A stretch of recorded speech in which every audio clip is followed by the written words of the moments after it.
everyone and welcome to my latest video. It's never know what day it is or what time. My Fitbit's just died. So 21st of October, I think. It's about 3:30 in the afternoon. I've just got back. We've been away. We went down to Melbourne for the weekend. I went down Thursday. And I was in Melbourne Thursday, Friday for work, and then Craig came down with the animals on Friday afternoon, and we spent Friday night and Thursday night at my mum's.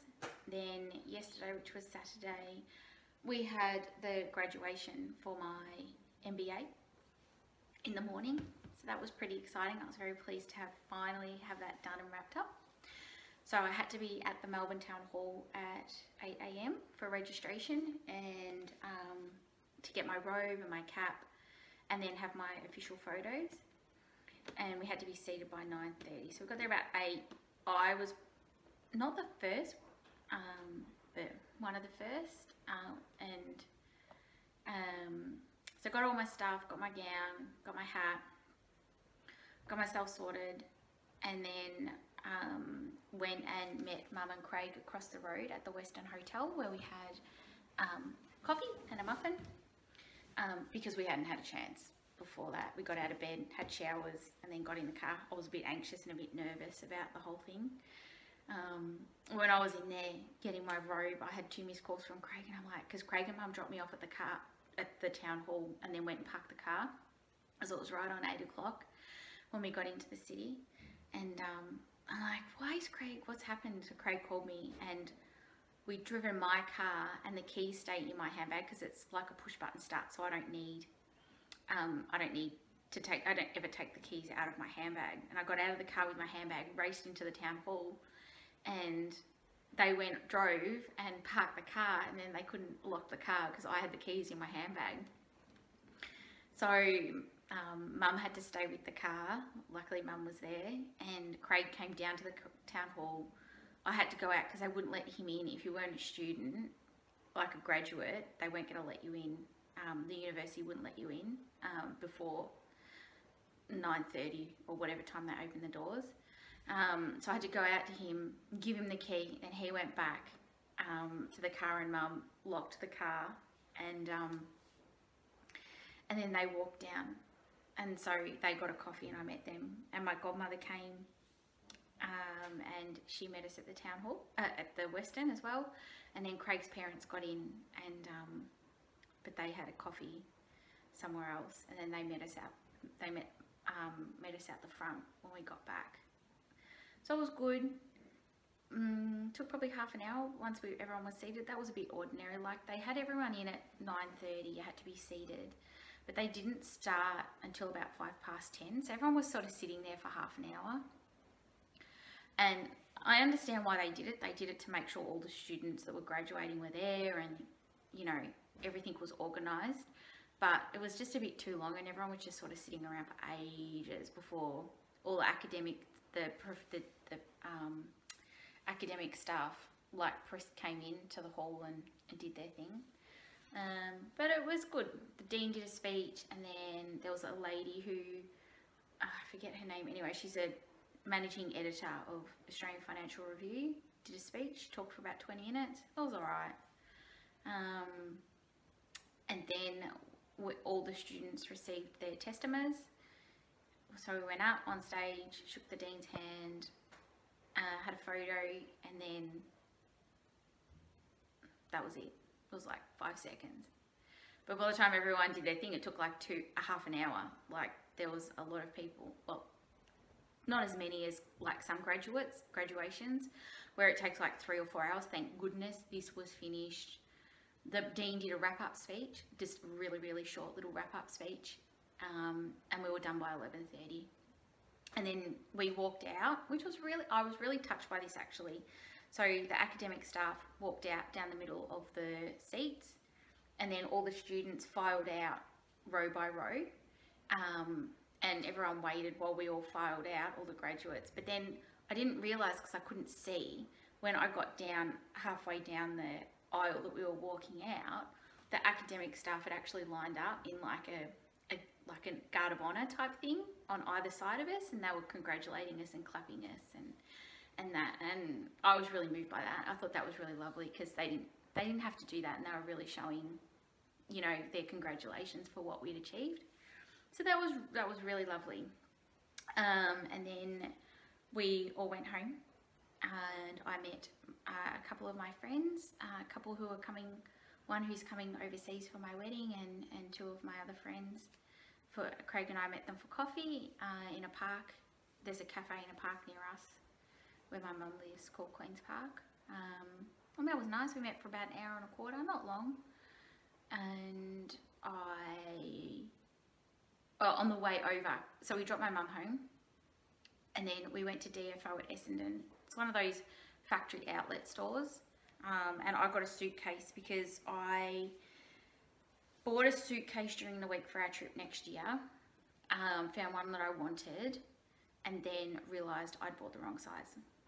So I was pretty shattered, because basically with normal suitcases here, there's like small, medium and large, and I knew I wanted the size that Craig had, and I got him on, when I was in the shop, he was on the phone, and I got him to measure it, so his, and then I measured it in the store, but we measured wrong, and I bought the wrong size suitcase. So I bought the large one, and I wanted the medium one, and I got home and I realized, but the thing was, I couldn't return it because it was one of these stores where it's non-refundable.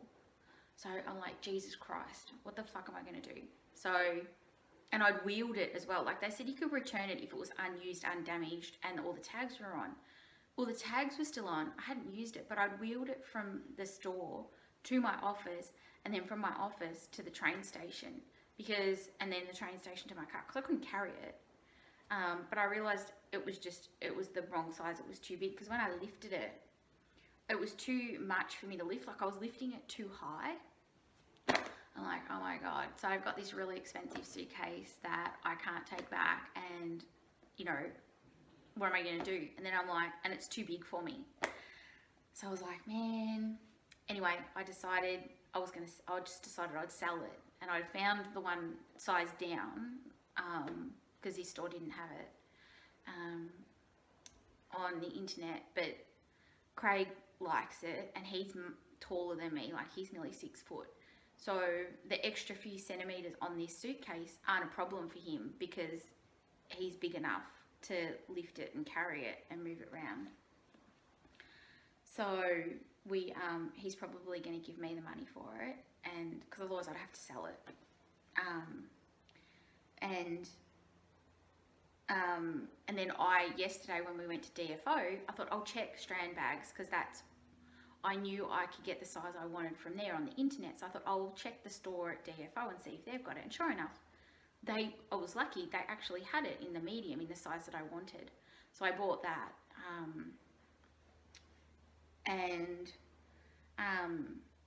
Craig's going to upgrade his suitcase, and now I've got the smaller size, which is the perfect size for me. Like, I can lift it, I can move it around, and it's all going to work well.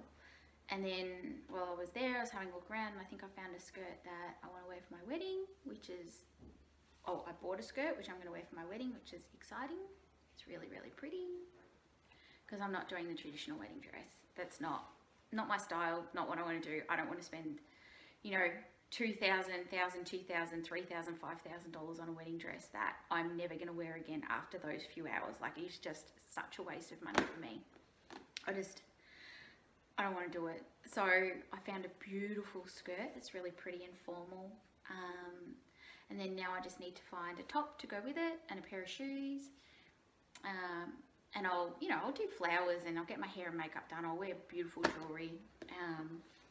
And Craig's not going to be going a traditional suit either, from what he was telling me. So, yes, that was a bit exciting. So I got my skirt. And then that was it. So then we went to Queen's Park, and we met my friends, had a coffee, and then went home, quickly got changed, and we went out for dinner last night to celebrate, because it was Craig's birthday on Wednesday. So we went to a restaurant called Punch Lane on Little Bourke Street in Melbourne, and it's really, really great. They've got like a really extensive wine list. They do beautiful food, and service is really good, and it's just delicious. Like the food is just really, really delicious. Everyone enjoyed their meal. So we went there and had cocktails and wine and stuff, and then we left there. It was about 8:30 maybe, something like that. And then we walked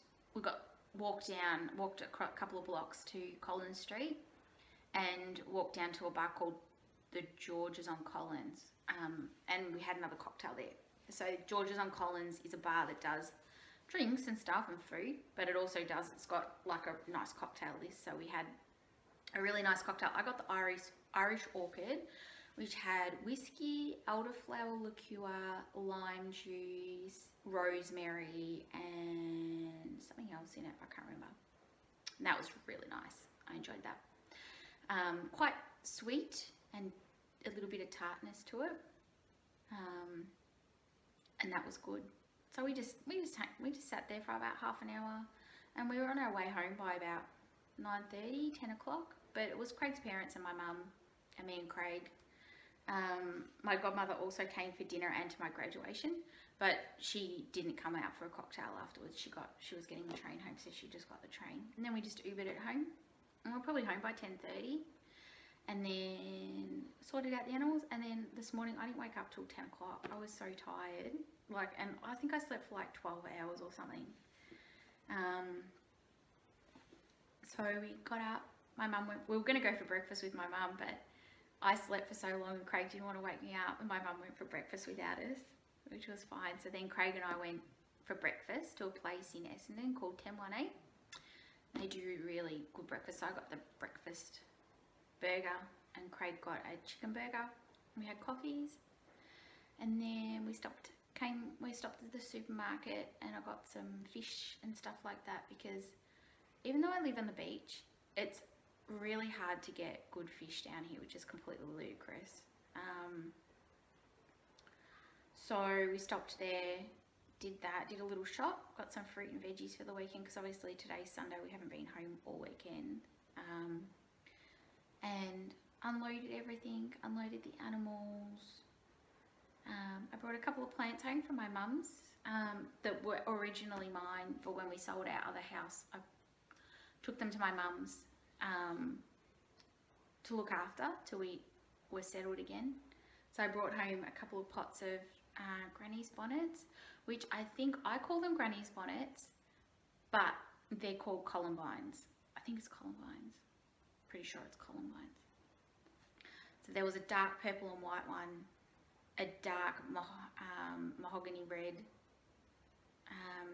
and then I brought another one which isn't flowering, but it's my favorite. I think it's my favorite one. There was two pots that weren't flowering, and they're like a dark blue, like a midnight blue when they flower, and they're really pretty. So I brought one of those two pots that aren't flowering, and then depending on when they flower, we'll see what the colour is.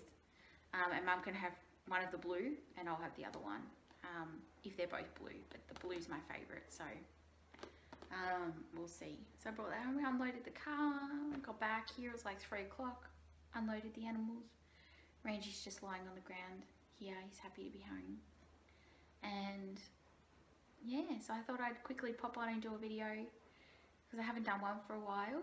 And I've done some stitching, and I've bought a bit of stuff actually, so I thought I'd show that, check in, and that's it.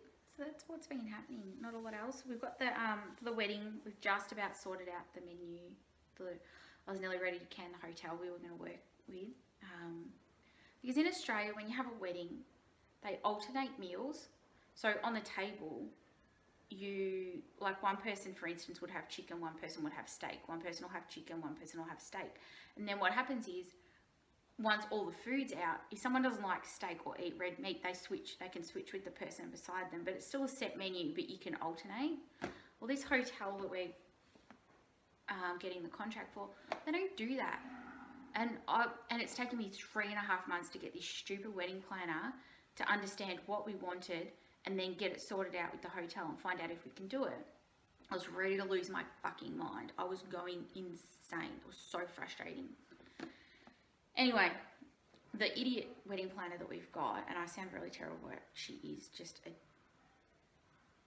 it's driving me mental, went on holiday, and we got another lady who's been really good, and she finally knew what we wanted, went back to the hotel, and the hotel said, no, look, we can't do it, but here's a menu that we're hoping will meet what you want. And we sat down, and I was ready to can the hotel and tell the wedding planners, no, you know what, that's it.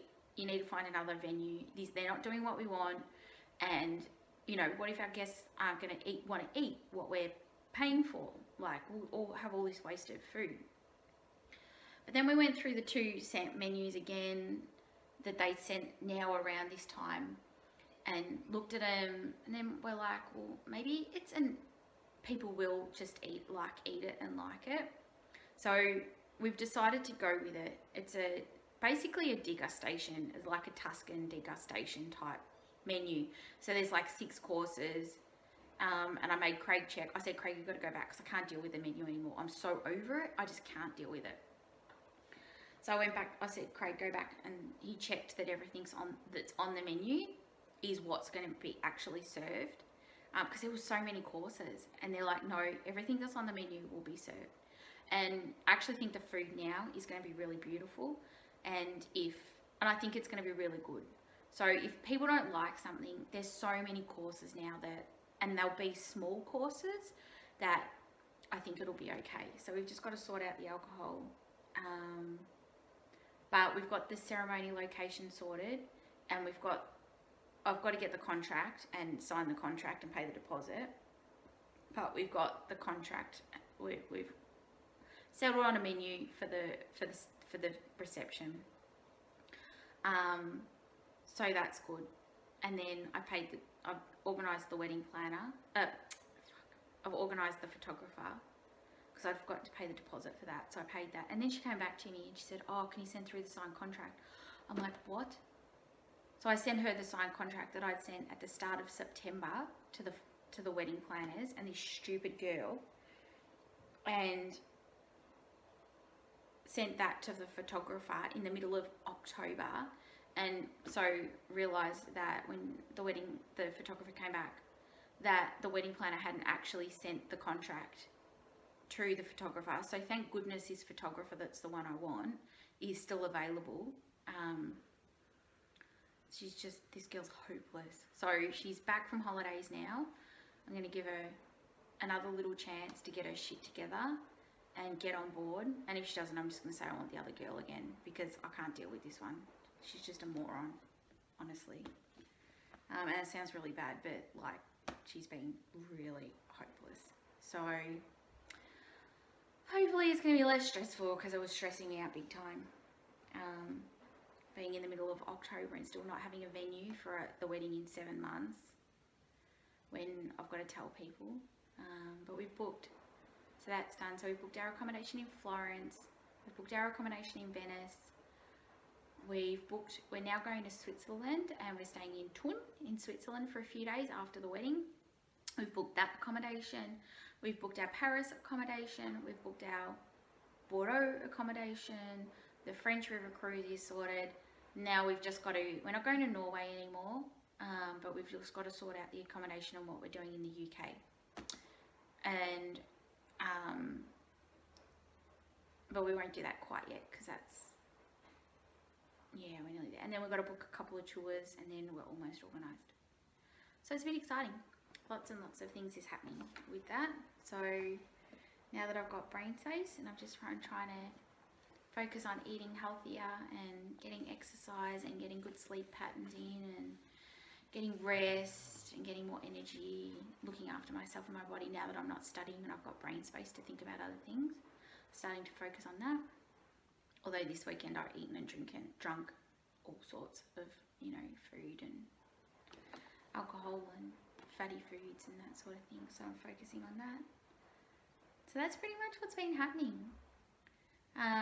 So maybe we should get started on the stitching and the what I've purchased. So I'll start with stitching. So I've mainly focused on my Villa Mirabilia because I wanted to get that done. And I had a bit of a drama a week or two ago because I realised I was going to... Oh, I know, I worked on another project. I have to get that out. I realised I was cutting it really, really fine to the bottom of the fabric. And it's really still pretty too short, but I've just stitched so much. I've got literally about the 2 inches at the bottom of the fabric for framing and that. And I like to have a little bit of a border around the bottom of the fabric in the frame.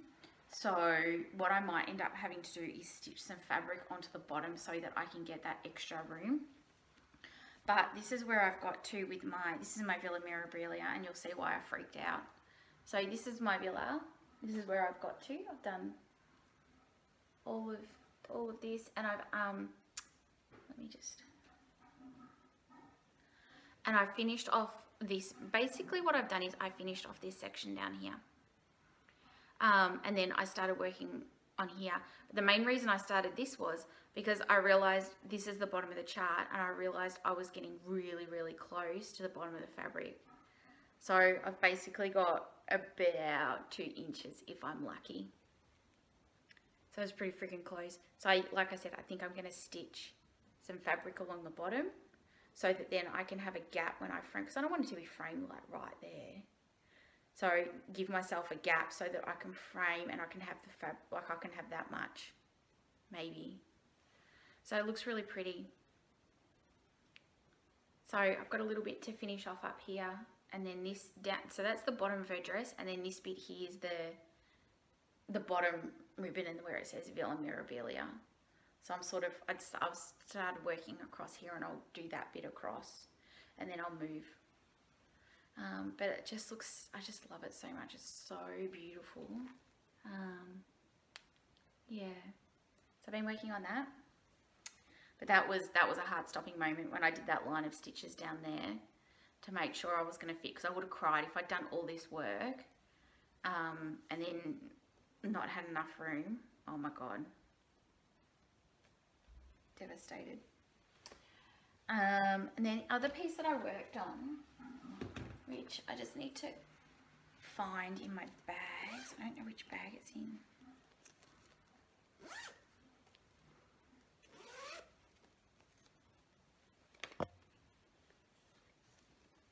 Here it is. Which I've cut the fabric, I've done the fabric too close to this as well. I like to have lots of extra fabric on either side of the chart, because I had to do the same thing for this one and go out and make sure that I'm going to have enough fabric, because I like room for framing, like having fabric around the piece as well. And I was starting to get really nervous that I wasn't going to have enough. So I worked on Angel of Love as well, and I actually started working on the outside of her dress to make sure that I had enough room on this piece as well. So I did more work in here.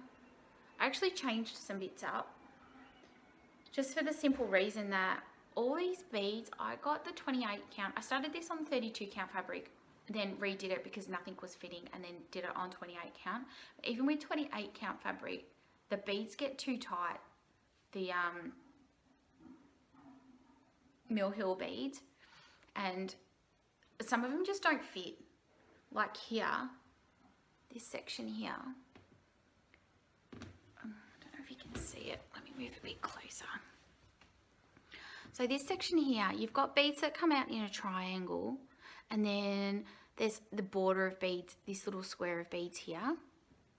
Well, what happens is this corner bead, you can't see it very well, but it crosses into this stitched area here, and then all the beads are just they just don't fit. You can't get them in. So what I ended up doing was ripping it out and stitching, just picking a thread color, stitching this border bit, this row here in blue, which is supposed to actually be beads, and then doing the beads in the middle because it just wasn't fitting. So anyway, so that's what I was working on. I worked on this quite a bit, and it's looking really pretty. But I put it away for a while to work on my Villa Mirabilia. And I was getting a bit frustrated with the beading, but I think that's what I'm going to do. If I think it's not going to fit, I'm just going to replace one of the outer rows of the beads with floss. Pick a floss color, and just switch it out because yeah, it's too hard. So I worked on that, and then the other project that I worked on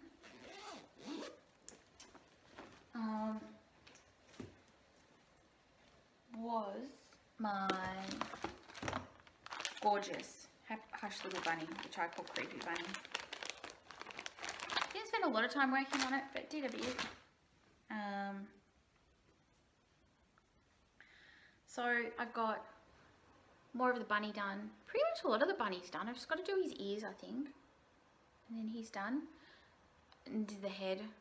I stuffed up the head. She's missing a row of skin in her head. But I'm not unpicking the hair. I realised after I'd done the hair, that row, that I'd missed a row in here. But I'm not going to do it. I'll just move her eyes. And move her eyes in there and stitch her. But that looks really cute. I actually don't think I'm going to do... So this chart has a whole lot of back stitching around it. But I don't think I'm going to do it. I've got so much other stuff I want to stitch, and it's not my favourite. So all that back stitching needs to be stitched, but I don't think I'll do it. I think I'll do the back stitching on her, and the bunny and that, and then I'll leave this off. I'll just frame it as it is. The only thing I might do is I might stitch the flowers and then back stitch, do the flowers around her. But I'll see if it's going to look stupid. But yeah, so I'm happy with this. This is my project that I just work on when I want to stitch in hand and I don't feel like working on a frame, because I don't like working on a hoop or a frame when it's one-handed, because you've got to go over, then you've got to go under, then you've got to go back up, for me, under and over, and it's just too slow, and I don't feel like I get a rhythm. So unless I'm working on a frame on my floor stand, yeah. So I just stitched this one in hand, and it's looking really good. I like it. So once it's done, I think it'll be nice framed up. It'll be pretty with all that black back stitching, but I don't think I'll do it.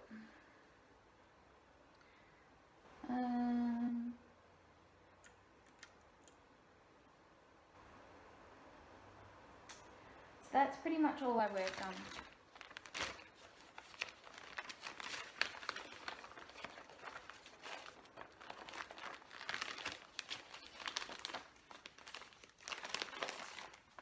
I actually sold a couple of bits of fabric that I was never going to use, and a few charts that I wasn't going to stitch anymore. So that was good. I just sold it on the Aussie Stash Unload site, and it was great. I sold them really quickly. It was easy. I just posted. I didn't sell them on eBay. I just sold them on that. It worked really well. Ladies paid straight away. There was no problems with any of that. And so I just got rid of some charts that because I was sorting out my charts a couple of weeks ago, and I realized I've got so many charts, and I've got so many beautiful charts that I want to stitch, and I don't have time to stitch it all, and I've got so much stuff. And I got a bit sad, and I was like, oh, I've got all this stuff, and I never get time to sit down and stitch. Like, I'm lucky if I stitch. Like, at the moment, I only get to stitch on the weekends. And I'm like, oh. So, made me a bit sad. And then I thought, you know what? I've got these beautiful charts and fabric that I'm just not going to use. It's, you know, like, it's not going to happen. I thought, well, I should sell it, get the money, and then I can invest that money in something else, or I can, you know, at least someone else will stitch them and enjoy them. So I had one gorgeous chart that I'm not going to stitch, which so I sold that. I sold a couple of bits of fabric and a that were just colours that I wasn't going to end up using. And then a couple of other charts that I just knew I was never going to use. Yeah, see, look how short that is.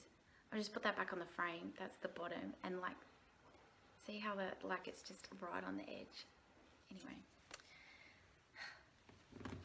makes my stress levels go through the roof being that close to the edge of the fabric. Okay, anyway, my phone battery is running low, so I should probably get on with my purchases. So I had some purchases.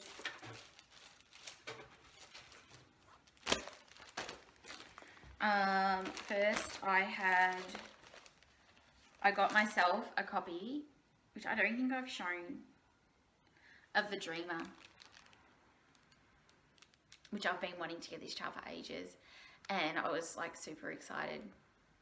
So I've got another Mirabilia. I'm a bit obsessed with Mirabilias, Nora Corbett's, lavender and lace, beautiful, beautiful chart.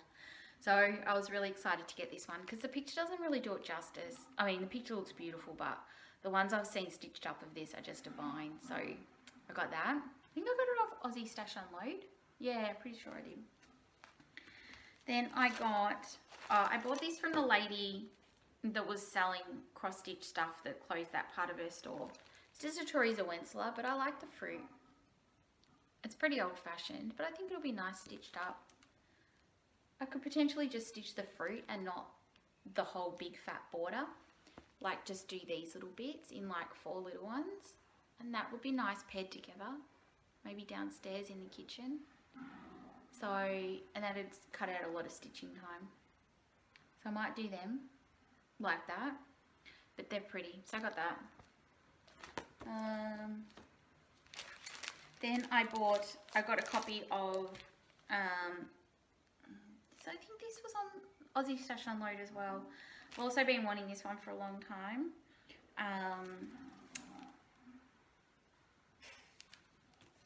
Angel of Dreams by Lavender and Lace. I really like this one. I think it's really beautiful.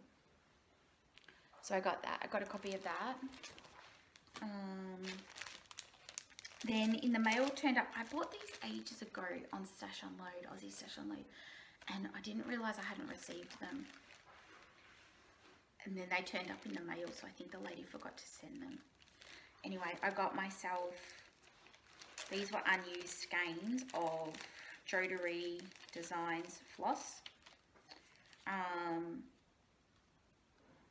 got Waterfall. So that'll be fun to use. I got Havana Nights, pinks and purple, pinks and blue and purple, pretty. I got Lightning Strike, beautiful blue green blend. And then I got, this is pretty, Frozen Meadow, pale lavender and green.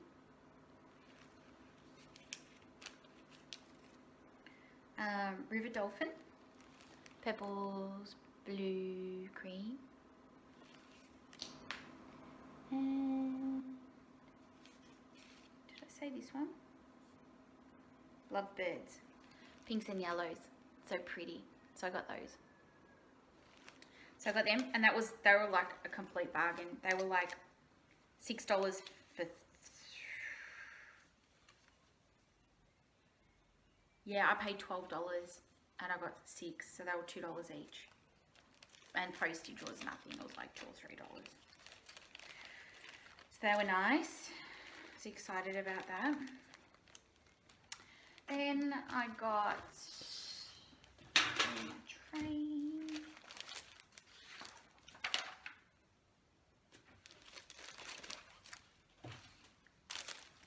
Oh, I got more from Journey of a Stitcher. I got more of the, which I'm going to need because I'm using Petite Treasure braid instead of Crying on my Angel of Love. Like the little skeins of Petite Treasure Braid don't go very far, and I'm doing 2 strands, not 1, because it gets lost. I feel like it gets lost if I just do 1 strand, so I'm doing 2 strands. So I bought 3 skeins of the PB01 from Journey of a Stitcher, and then I got another skein of my, because I think I'm going to need it, water lilies, which I absolutely love, slate Caron water lilies, so I'm using that for my primitive needle. I'm going to use that for my primitive needle witch chart, and it's like beautiful greens, greys, charcoal, purple. So I wanted something witchy and dark and earthy, but not like black and the traditional black. So I'm going to use that. So I've got 2 skeins of that now for that chart in case I run out. I actually really, really love that colour. Then I bought, because I saw this on someone's, oh, I'll leave that to last. Then I got the Farmhouse Christmas. So I said I was going to do the Farmhouse Christmas monthly subscription. Then I did like 3 or 4, and I'm like, nah, they're not really exciting me. But the company that I was getting them from kept invoicing me every single month for all of them. Even though I just said sign me up, but it wasn't anything official, they kept invoicing me, and I'm like, fuck. But I wasn't paying them, and I wasn't getting the charts. But she didn't take the hint that I didn't want them. Anyway, I was like, okay. So it got to the last one, and about a week or so ago, she messaged me. She said, Emily, these are the last one. This is the last one. And I was about, she goes, this is the last one in the series. And I'm like, all right. They're like $6 each. I'll just get them. I'd said I wanted this, I was going to sign up for this series. I could have messaged her and said, look, don't keep sending me invoices. But I hadn't bothered. So I'm like, okay. So I paid the invoice, paid the $3 postage, and I got the last 5 charts in the series, which you guys all know. But you know what? It was such, you know, when I was getting each one, when I got them individually, I was paying $3 for postage. Now, I understand $3 for postage and the envelope. I understand the cost of it, right? I understand where the cost comes from. But next time, I'd almost say to the person, save the series all together and then send it to me in one go. Because when I got these 5, I paid $3 postage for all 5 of them. So if I'd got them individually, it would have been $15 in postage. So I saved $12 in postage. Plus I paid $3 in postage for each of the other ones. Like, monthly clubs are good, but like, you end up paying so much more in postage by doing it once a month. So in the end, it was a good thing that I just said, I just paid for the last 5 in one go and then said send them to me at once. So I'm not sure if I'm going to stitch these or if I'm going to sell them. I don't know. I saw something on Facebook. Oh, fair in my eye or something. A hair. I saw these on Facebook just before, and a lady had done them and stitched them all up on the one piece, and they looked pretty. They looked nice. But I'm just not sure. I'll see. And then I got on. I got hit by the FOMO, fear of missing out bug, and I fell in love with this. I saw someone stitching it. Someone mentioned it for Dark October stitching. I don't know who it was. It could have been Emily C. It could have been someone else. Away We Ride by Blackbird Designs, and I just loved it. I love the crows. I love the flowers. I love the darkness of it. But I'm not going to be stitching it in the called for colours. So I also, with the charts and stuff that I sold, I used that money to buy myself, which was very exciting because I don't normally do this sort of thing. I bought myself 2 of the classic colorwork packs, the 40 starter packs. So I got all these colors and these ones. I was very, very excited. So I'm not going to pull them all out. There's like 80 skeins of floss or something in here. But I got the primitive pack and I got the standard pack, I think. And then it came with 2 free classic colorwork silks. So I've got like a nice, really good selection of hand-dyed floss. I'm actually thinking about getting the Colour and Cotton monthly club. They're nice, the Colour and Cotton as well. But I was really excited when I got these in the mail. And what I've actually done is, so yeah, so I got the primitive pack if you want to go and see what's in there, and the standard pack. And I got it from,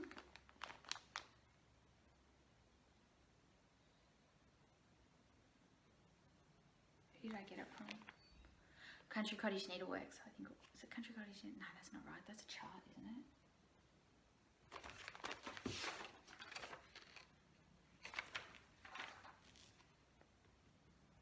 There was one company that wouldn't send it to Australia, and then there was another company on Etsy that would send them to Australia.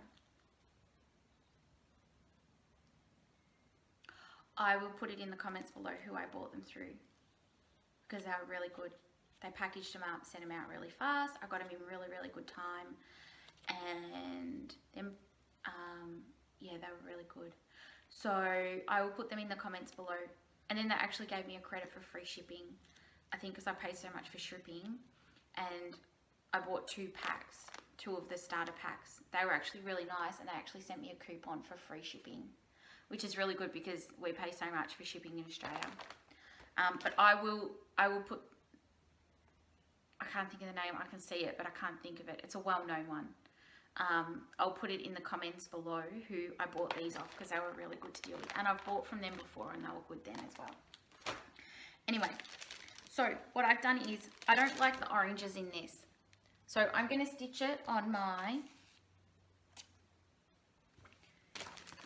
I'm sitting on the fabric. I'm going to stitch it on my coffee tea dyed fabric that I coffee tea dyed. I'm not sure which part yet. But obviously, this is what it looks like. So neutral, brownish with like burnt bits and brown bits. So I'm going to pick a bit of that. I'm going to stitch it on that. And then I'm going to stitch, yeah, so like I said, I don't like the oranges, and I'm not convinced about the red bubbles on the door, on the tree. So I'm actually going to change it up.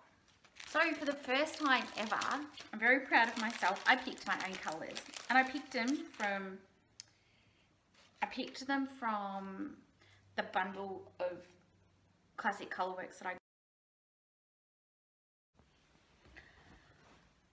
Oh my god. So I'm in a new spot. My phone just died. So I was in the middle of talking and my phone just died in the ass because the battery ran out. So you're going to have to bear with this weird squished up position because my phone charger won't reach to where I have it ordinarily. So anyway, as I was saying, to finish off this video, I am not stitching this in the called for colours. I'm going to stitch it with what I've got. Number one, because I don't have many gentle arts. Like, I don't have those gentle arts ones. And two, because I'm also going to switch out the colours themselves a little bit, because I'm not such a fan of the orange and the red. So I'm going to do these ones. So they're similar and some are the same sort of thing, but I'm just changing them. I'm changing them up a bit. So I'm a bit excited because I've not done this before. So they're the colours that I'm going to use. It's a bit hard to see. The light's shining behind me and washing it out. But what I will do is I will, when I start stitching it and actually doing it, and I see how it's going to work, I will, I'll show you, I'll tell you which colours I use exactly, because it might change between when I actually do it, and what I think now. But I'm resisting starting it yet, because I've got so many, like I said, I've got so many projects I want to stitch. I've got so many things, like I've got stuff started that I haven't finished. I mean, you can see my Alice in Wonderland behind me. I've stitched like 99% of the Mad Hatter, and I just haven't finished the back stitching on him, because I had to rip out some of the back stitching, and then I got sick of it. So that's, and then all I've got to do is Alice on that one, and then that's the whole top row done. So, you know, and then I've just got the bottom, then I've got to work on the bottom characters. So I need to, and then Vera Mirabilia I've been working on for about 2 years, and so I need to get that one done. I've got my Angel of Love. I've got my Desiderata, which I was, you know, in love with and had to have and had to stitch. My Chatelaine, which I was in love with, had to have, had to stitch. I've got my Waddle Babies. I've got my Heaven and Earth Design Carousel Horse. I've got my Heaven and Earth Design Heart of a Lion or Lion Heart by Josephine Wall. I've got my Gorgeous to finish off. I've got so many charts. So I'm trying to wait to stitch this. I might start this on October 31 for Halloween. But, and I am excited to be doing something with my own hand-dyed threads that I've picked.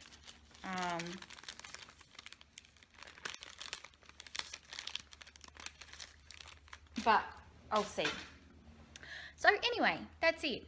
So thank you for taking the time to watch another one of my videos. I hope you've enjoyed it, and I will see you again soon. Bye.